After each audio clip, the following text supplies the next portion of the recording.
Hi viewers, welcome to our channel. ప్రస్తుతం మనతో పాటు ఇమ్మంది రామారావు గారు సీనియర్ జర్నలిస్ట్ ఉన్నారు. వారితో ఒకసారి మాట్లాడదాం. సార్ నమస్కారం. సార్ నమస్తే. సార్ ఆలీ బాటలోనే పోసాని కూడా అని చెప్పేసి వార్త రావడం చూస్తున్నాం. సార్ ఆలీ గారు రీసెంట్ గా మరి వైసీపీ పార్టీకి రాజీనామా చేశారు. అందుకు సంబంధించిన వీడియో నోట్ కూడా రిలీజ్ చేశారు. ఇప్పుడు అదే బాటలో పోసాని గారు కూడా రాజీనామా చేయబోతున్నారని వార్తలు వస్తున్నాయి. సార్ మరి వీళ్ళు మళ్ళీ సినిమా పరంగా వెళ్ళాలని ప్రయత్నిస్తున్నారు. మరి పొలిటికల్ ఎంట్రీకి అంటే పొలిటికల్గా మొత్తం కూడా క్లోజ్ చేసే ఆప్షన్స్ అయితే ఉన్నాయి. మీరేం చెప్తారు సార్? పోసాని గారు రాజీనామా చేయబోతున్నారా లేదంటారా? ఇక్కడ పోసానిని సినీ పరిశ్రమ క్షమించదండి. పోసాని రైటర్ కానీ రైటర్కు ఉన్నటువంటి ఇంగిత జ్ఞానం లేదు.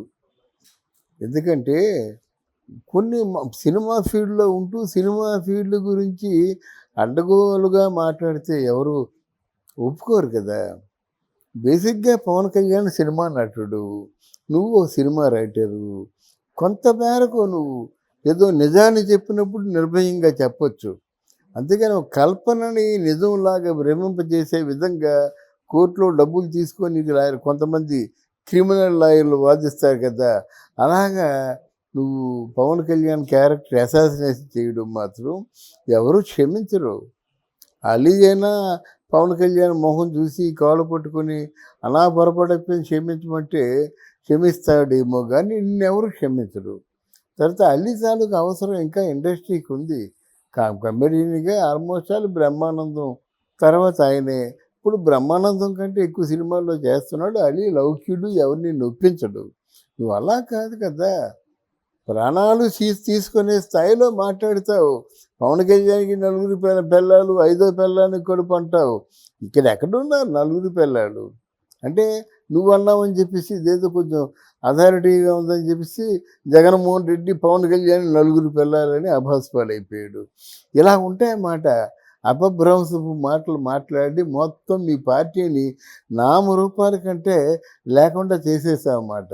ఈ వైఎస్ఆర్ పార్టీ తను చరిత్రలో పెద్ద చీడపురుగు పోసాని కృష్ణమురళి.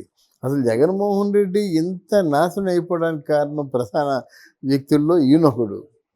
ఏమిటి ఆ చొక్కా ఎగరేసుకొని మాట్లాడడం?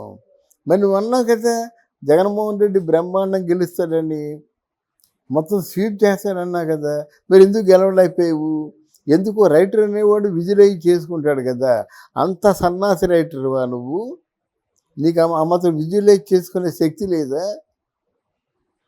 జనం తిడుతున్నారయ్యా, ఆడవాళ్ళు తిడుతున్నారయ్యా. నువ్వు బయట కనిపించినట్టు నీ రెక్కకు రెక్క ముక్కకు ముక్క తీసి బయట పారేస్తారు. అటువంటి కోపంతో ఉన్నారన్నమాట. మళ్ళీ ఇక్కడ నువ్వు రైటర్గా కొనసాగుతావా?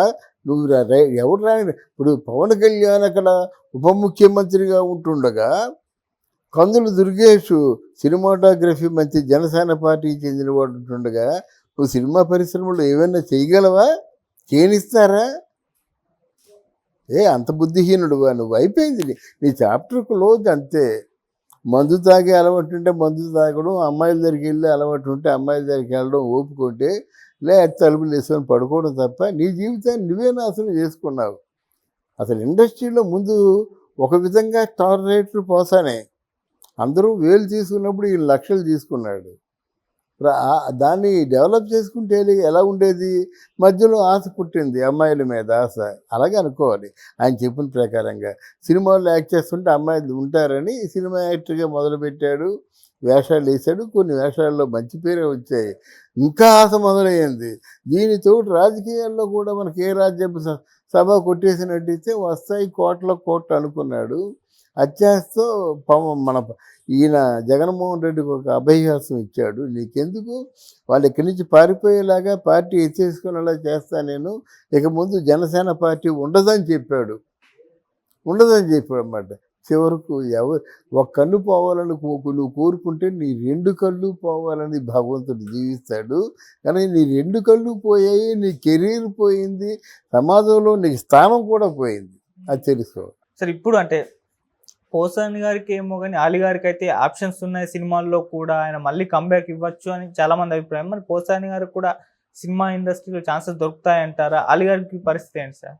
లేదమ్మా, సినిమా ఇండస్ట్రీలో పోసాని కృష్ణమురళికి చాయిస్ లేనే లేదు. అదే చెప్తున్నాను. జగన్మోహన్ రెడ్డి సీఎంగా ఉంటుండగా జనసేన పార్టీ ఒక సంబంధిత మంత్రి దుర్గేష్ ఉంటుండగా నీకెవడిస్తారు సినిమాలు? ఎవడికంత ధైర్యం ఉంది?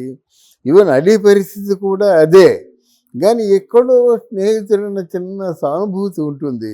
అలాగని ఎంపీలు ఎమ్మెల్యేలు ఇచ్చాడు కానీ సో బతుకుపో అంటాడన్నమాట. ఎందుకు? ఆయన చెప్పుకున్నాడు నా స్నేహితుడని. అంటే నువ్వు ఎంపిక చేసుకున్న స్నేహితుడు ఎంత స్వార్థపరుడా అని ఆయన మనసే ప్రశ్నిస్తుంది. ఒకళ్ళని స్నేహితుడిగా మనం ఎలక్ట్ చేసుకున్నప్పుడు ఎన్ని చూస్తాం? అంత గుడ్డిగా నమ్మేశావా? స్నేహితుడైతే నీ పార్టీ పెట్టినప్పుడు నువ్వు అడగాలా? నువ్వు అడగకుండా రావాలి కదా. నీ అవసరం ఏమిటో తెలుసుకొని రావాలి. వాడు స్నేహితుడు. అవకాశవాదిగా ఉంటూ ఆడికి వెళ్తే డబ్బు వస్తుంది, ప్యాకేజ్ వస్తుందని వెళ్ళిపోయేవాడు ఏ స్నేహితుడు? అప్పుడు కూడా ఒకసారి మీ ఇద్దరు క్లారిటీ ఇచ్చుకున్నారు. నేను రమ్మని చెప్పాలా అని ఆయన అన్నాడు పవన్ కళ్యాణ్. నన్ను ఒక పిలవచ్చు కదా ఆయన అన్నాడు అన్నమాట. పిలవచ్చు కదా అని కాదు, అది పాడైపోతారు. నువ్వు రాజకీయాల్లో దిగావు ఉంటే నీతో పాటు కష్టాలు, చస్తే నీతో పాటు చేస్తాను, బతికితే నీతో పాటు బతుకుతానంటే ఈరోజు పవన్ కళ్యాణ్ దగ్గర అలీ ఎలా ఉండేవాడు తెలిసినా? త్రివిక్రమ్ శ్రీనివాస్ తర్వాత నెక్స్ట్ స్థానంలో ఉండేవాడు. ఆ స్థానాన్ని కోల్పోయాడు. ఈ మంత్రులను తీసేయండి. పవన్ కళ్యాణ్ మాట్లాడాలంటే ఇప్పుడు ఎవరితో మాట్లాడతాడు? తన మనసులో మాటలు త్రివిక్రమ్ ఉంటాడన్నమాట. ఆ స్థానం ఆయనకు ఉంది. ఇంట్లో వాళ్ళకు కూడా లేని స్థానం త్రివిక్రమ్కి ఉందని చెప్పేసి పవన్ కళ్యాణ్ చెప్పాడు. తర్వాత స్థానం నీదే కదా. నువ్వు చేతులారా నాశనం చేసుకున్నా కదా. ఈరోజు ఏడిస్తే ఎవడికి కావాలా? క్షమించమని కోరితే ఎవడికి కావాలా? పేక్ కోసేసుకుంటే ఎవడికి కావాలా? అవ్వదు కదా. ఆ గ్యాప్ని ఈ 14 సంవత్సరాలు తన పడిన మానసిక వేదనని ఎవరు భర్తీ చేయలేరు కదా. అందువల్ల అలీ ఆలోచించుకోవాలి. అలీని క్షమిస్తారు కానీ పోసాలని ఎవరు క్షమించరు. దానికి కారణం ఆయన తాలూకు వాగుడు. చాలా వాగుడే కాకుండా భరించలేనటువంటి టార్చర్ అండి. మాటలతో, లేనిపోని మాటలతో టార్చర్. నా బోటు వాడే టార్చర్ పడ్డాడంటే అనుభవిస్తున్నవాడు ఇంకెంత టార్చర్ పడతారు? కామన్గా మనం చూస్తాం. మనం మనుషులే కదా. మంచి చెడ్డ విశ్లేషించి చెప్పుకునే వాళ్ళు తప్ప మంది మనసే కదా. ఆయన మాట్లాడుతుంటే నాకు వెళ్ళి కొట్టేద్దాం అనిపించింది నాకు. అంత నీచుడు నికృష్టుడు. పైగా చదువు సంచలు లేవా, ఎంఏ చేశాడు, విద్యాగంధం ఉంది. ఇంత నీచంగా మాట్లాడతాడా? డబ్బుల కోసం చంపిమంటే చంపేస్తాడా? నువ్వు చంపినంత పని చేశావు కదా. ఇప్పుడు నువ్వు ఆత్మవంచన చేసుకొని వాళ్ళ ఆత్మని హింసించావు కదా అంటాను. ఆ ప్రశ్నకి సమాధానం చెప్పానంటే ఆయన్ని ఎలాగున్నా నీ జీవితాన్ని ఎలా మార్చుకున్నావు? డబ్బు నీ వెంట రాదా? పిచ్చోడా, డబ్బు నీ వెంట రాదు. నువ్వు చేసే మంచి నీ వెంట వస్తుంది. నువ్వేమైనా మంచి చేసావా? ఈ 4 అంతస్తులు నేను కాపాడుతాయా? కట్టుకుంటే కాపాడవు. నీ వెనక నువ్వేం మంచి చేస్తే అదే కాపాడుతుంది. ఏం చెడ్డ చేస్తే అదే తరుముకుంటూ వస్తుంది. దానికి సమాధానం చెప్పుకోవాలా, మూల్యం చెల్లించుకోవాలా. సో పోసాని కృష్ణమురళి తాలూకు చాప్టర్ క్లోజ్. అలీ గారికి మాత్రం కాస్త హోప్స్ ఉన్నాయి అనుకోవచ్చు సార్. అంటే ఆల్రెడీ కొన్ని సినిమాలు చేస్తున్నారు. అలీ అవసరాలు ఉంటాయండి. సినిమా ఫీల్డ్కి అవసరాలు ఉంటాయి. ఈయనకి కూడా సాఫ్ట్ కార్నర్ ఉంది కదా. అలాగే మళ్ళీ సాఫ్ట్ కార్నర్ ఉందని మళ్ళీ ఏదో నామినేటెడ్ పోస్ట్ ఇవ్వడం అలా చేయడు. అలా చేస్తే మనం నెగ్గదీస్తాం. పవన్ కళ్యాణ్ ఏమైనా నీ పార్టీలో 14 సంవత్సరాలు బట్టి వీర మహిళలందరూ నెత్తురోడ్చి కష్టపడితే వాళ్ళకి ఏమి ఇచ్చావని నేనే అడుగుతా. మనం వెళ్ళి ఎప్పుడైనా ఆయన దగ్గరికి వెళ్ళి ఎలాగంటే భయం. కానీ ఇక్కడి నుంచి మనం మంచి చెడ్డలు విచారించుకొని సరిగ్గా విశ్లేషించుకుంటే మాట వినవలసిందే వాళ్ళు. అంతే కదా. 14 సంవత్సరాలుగా జనసేన వాళ్ళు కాచుకొని కూర్చున్నారండి. మీరు ఏ పదవులు ఇచ్చినా, మీరు ఏ మంచి చేసినా, ఎవరిని వాలంటీర్లుగా పెట్టుకున్నా వాళ్ళని పెట్టండి, వాళ్ళని కాపాడండి, వాళ్ళ ఇళ్లలో దీపాలు వెలిగించాలని జనసేన అధినేతకు మనసారా నేను మనవి చేసుకుంటున్నాను.